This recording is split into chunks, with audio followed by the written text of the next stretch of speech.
Ravi de vous retrouver, ravi de retrouver Brice Hortefeux. Est-ce que vous considérez que le pacte donc présenté par François Hollande a d'abord un fondement et deuxièmement serait une arme anti-Nicolas Sarkozy? Alors le sous-entendu politique de toute cette affaire, ce serait d'empêcher le retour de votre candidat et ami. Bon, hiérarchisons par importance. Premier élément, François Hollande a dit très exactement le contraire de tout ce qu'il a fait. Premier élément. Deuxième élément, est-ce qu'il est possible pour la France de rester les bras croisés? Non. La situation est très grave.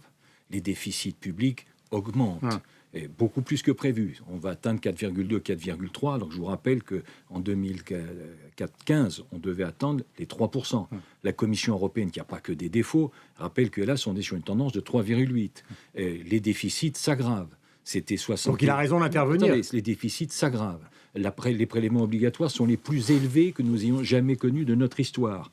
Les entreprises françaises, puisque c'est ça votre question aussi, les entreprises françaises moyennes sont les plus taxées de toute l'Europe. Et je pourrais continuer la liste des situations qui nécessitent une réaction forte. Alors, ça, c'est le premier élément. Deuxième élément, vous me demandez si on y croit. Écoutez, là, on est comme saint Thomas. On ne croit que ce que l'on voit. Donc, j'attends de voir le détail des mesures. Ce que je pressens. Mais est-ce que vous êtes comme, par exemple, Barouin, Fillon, Raffarin, qui tendent un peu la main, même s'ils sont dubitatifs? Mais moi, je vous dis... Ou est-ce que vous êtes carrément opposé en disant que c'est une mystification absolue? Je répète, il dit le contraire de ce qu'il a fait, donc ça nécessite une certaine vigilance. Et deuxième élément, pour l'instant, nous ne savons pas exactement ce qu'il en est, si ce n'est ce qui se dessine, c'est-à-dire une tendance à l'usine à gaz. Parce que alléger, c'est très bien, réduire les cotisations, c'est très bien, mais il y a déjà les réductions de cotisations pour le SMIC. Réduction qui devient progressive jusqu'à 1,6% du SMIC. Il y a le CICE. Il y a les réductions que l'on nous annonce effectivement dans les mois qui viennent. Donc tout ceci sent un peu l'usine à gaz. Je dis ce qui serait simple, ce qui serait lisible, ce qui serait concret, c'est qu'on fusionne toutes ces réductions et qu'on en fasse une seule qui soit compréhensible pour les chefs d'entreprise. Ce matin, vous exprimez un vrai doute. Je dis Saint Thomas. Ouais. Je verrai. Mais est-ce que vous y voyez? Je croirai ce que je vois. Et pour l'instant, je n'ai pas vu quelque chose de clair. Et puisque nous citions avec Guillaume Tabar sur Radio Classique à la fois l'ancien Premier ministre britannique d'Israël et le général de Gaulle, est-ce que vous considérez que l'arrière-pensée de François Hollande, c'est d'empêcher le retour de Nicolas Sarkozy, même s'il y a un fondement de responsabilité politique et de décision qui ne sont évidemment pas contestables? D'empêcher le retour de Nicolas Sarkozy, oui, parce que François Hollande comprend bien que notre pays attend un cap, un chef, une volonté. Ce sont des traits de caractère qui ne sont pas les siens et qui sont précisément ceux de Nicolas Sarkozy. Donc il a clairement les arrière-pensées politiques. Écoutez, qui cultive ses arrière-pensées, qu'il avance ses pensées et surtout que ça soit concret. Mais vous m'avez dessiné l'idée qu'il pourrait s'opposer à ça à travers ce pacte, mais est-ce que vous considérez que fondamentalement c'est un acte politique? Tous les responsables politiques, Nicolas Sarkozy, lui, François Mitterrand, derrière les décisions qui sont prises, on voit bien que se joue la présidentielle. Mais vous avez raison, donc je vous confirme, il n'y a absolument aucune contradiction dans l'opposition. Au contraire, il y a une très grande complémentarité sur ce sujet. Nous avons entendu ce qu'a dit François Hollande, nous savons que c'est l'inverse de ce qu'il a fait jusqu'à maintenant, et nous sommes comme saint Thomas, nous voulons juger sur pièce. Pour l'instant, nous n'avons pas les pièces. 3 journalistes du New York Times publient à la une du New York Times, qui est assez rare, une grande photo et un grand article sur le thème « François Hollande teste au fond les limites de l'acceptation en France ». Évidemment, ça concerne sa vie privée. Là aussi, dans l'opposition, il y a plusieurs attitudes. Il y a des gens qui disent « ça ne nous concerne pas, c'est pas un sujet politique ». D'autres qui considèrent que c'est un sujet politique et d'autres qui ironisent, comme Alain Juppé, pourquoi pas un statut de la première dame, puis de la deuxième dame, etc., etc. Quel est votre point de vue ce matin, clairement? Il est très simple. Premièrement, il y a un article, c'est l'article 9 du Code civil, chacun a droit au respect de la vie privée. Deuxième principe, s'agissant d'un responsable public, la vie privée, effectivement, doit être respectée dès lors qu'elle n'empiète pas sur l'exercice de la vie publique. Dès lors que ça n'empiète pas sur l'exercice de la vie publique. Or, que se passe-t-il aujourd'hui? Cet étalage, incontestablement, souligne le côté ridicule, en tout cas c'est perçu comme cela par les Français, le côté ridicule de tout cela. Et malheureusement, ce n'est pas la première fois, c'est au moins la seconde fois. Nous avons eu déjà le sentiment d'être ridicule lorsque le président de la République s'est fait tacler en direct par la petite Leonarda de manière hallucinante, et nous avons un deuxième sentiment de ridicule lorsqu'effectivement on voit le chef de l'État sortir avec un casque de moto noir vissé sur la tête. Vous savez que l'exposition de la vie privée est un des grands reproches qui a été fait à Nicolas Sarkozy. Donc il y a des gens qui vont dire, d'ailleurs ils l'ont déjà dit à gauche, à droite, au centre, au fond c'est une continuité de cette génération de baby-boomers. Ils sont incapables, comment peut-on dire, d'incarner ce qu'a incarné le général de Gaulle. En tout cas, ce qui est certain, c'est qu'effectivement l'attitude de Nicolas Sarkozy a été rigoureusement l'inverse de celle de François Hollande. François Hollande avançait masqué, au sens figuré comme au sens propre, et Nicolas Sarkozy, au contraire, tout était clair. Ça lui avait d'ailleurs été reproché, à mon avis, à tort, mais il a été totalement Vous voulez dire clair. qu'il a été clair sur sa vie privée? Bien sûr. Donc c'est une. Mais s'il n'avait pas mise en scène, lui aussi. C'est pas une mise en scène. Quand on lui a posé une question, il a répondu, et il a répondu franchement, directement et honnêtement, comme il le fait d'ailleurs à chaque fois dans ce domaine comme dans les autres. Ce matin, il y a un indiscret qui dit que Valérie Trierweiler souhaiterait, parce qu'il semble qu'il y ait une sorte de négociation, participer à ce voyage américain. Est-ce que ça vous paraît crédible? C'est-à-dire que la France soit représentée par quelqu'un dont on ne sait pas très bien si elle est ou elle n'est plus la compagne du président? Oui. Écoutez, ça c'est pas notre sujet, c'est à lui de gérer cela. C'est sûr que c'est pas formidable que l'on passe son temps à commenter et gloser sur ce thème-là, parce que les urgences françaises, c'est pas celle-là. C'est pas la vie privée de François Hollande. Les urgences françaises, c'est le chômage, c'est l'impôt, c'est la sécurité. Vous êtes tête de liste pour les européennes dans le centre. Comment avez-vous fait pour faire obtenir à Michel Alliot-Marie la possibilité d'être tête de liste dans le sud-ouest au détriment d'Alain Lamassoure?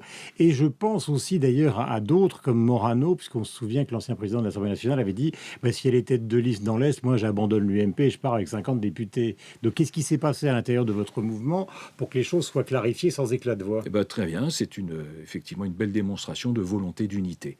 Et nous avons la volonté, les uns les autres, au-delà de notre situation, de notre parcours, de notre sentiment, des sympathies ou des moindres sympathies. Nous avons la volonté de nous rassembler. Je le dis très simplement, sur le fond.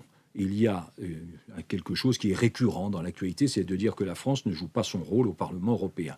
Pardon de le dire exactement l'inverse. Au contraire, la France aujourd'hui préside le premier groupe du Parlement européen. C'est un Français. Mais il y a eu une négociation avec Fillon, par exemple. Qu'il préside. Et deuxième élément, Alain Lamassoure est le président de la commission la plus importante du Parlement européen. Donc ça veut dire que la France joue son rôle, joue un rôle puissant au sein des institutions européennes, parce que nous avons des personnalités qui sont de talent. Mais comme le Alain risque de Lamassoure. faire hurler Rachida Dati, parce que c'est... Écoutez, ça, c'est pas mon sujet. Mais je vous vois sourire.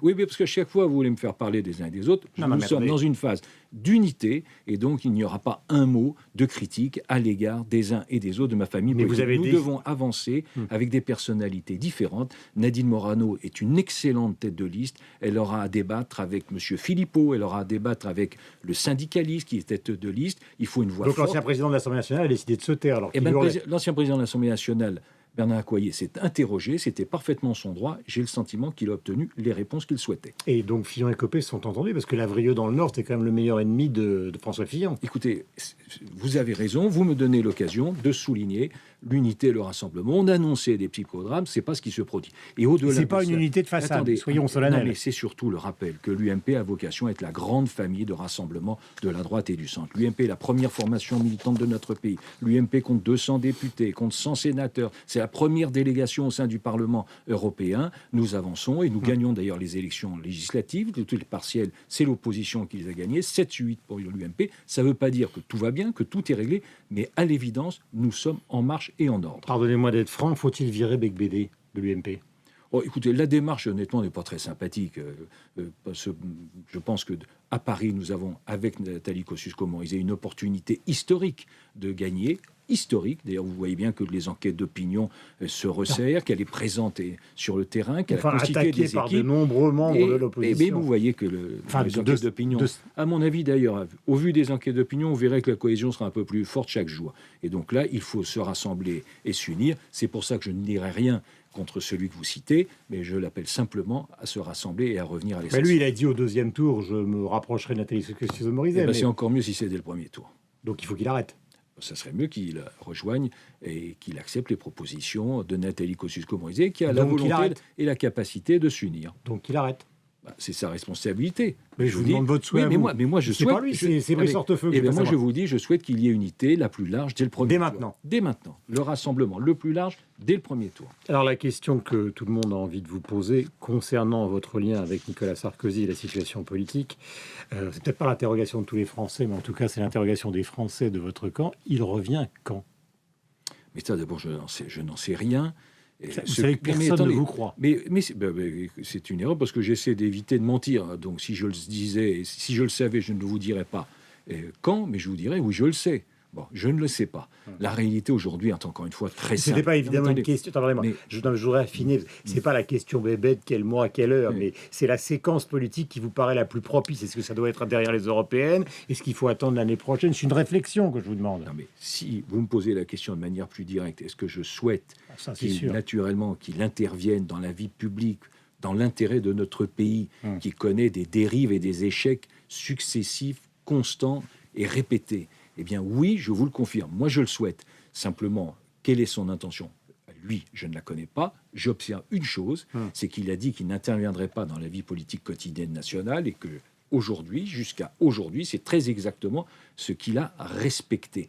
Mais je le précise aussi, il est pour autant attentif aux préoccupations des Français. Il comprend et il partage les inquiétudes des Français. Vous savez qu'il y a beaucoup de gens à droite qui considèrent qu'à partir du moment où, à droite, il est le candidat préféré des électeurs de droite, évidemment, à maintenir ce suspense, il y a le risque que l'opposition que vous représentez se délite en attendant que le sauveur revienne. Et si le sauveur ne revient pas parce qu'il n'est pas en position de gagner, l'opposition sera délitée. Point. Bon, écoutez, soit je me suis mal exprimé, non, mais je vous ai bien compris. Bon, alors si vous avez bien compris, mais il y a une pédagogie de la répétition. Bien sûr, il y a une pédagogie. Donc je vous le dis, l'UMP est aujourd'hui en ordre de marche. Et elle est attend. Chaque jour plus rassemblée. Quant à Nicolas Sarkozy, oui, son expérience, son autorité, ses compétences manquent à notre pays.